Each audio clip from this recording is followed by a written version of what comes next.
يا بني إنها إن تك مثقال حبة من خردل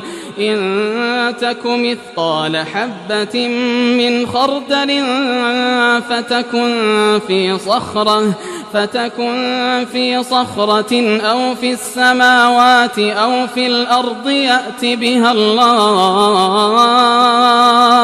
إن الله لطيف خبير.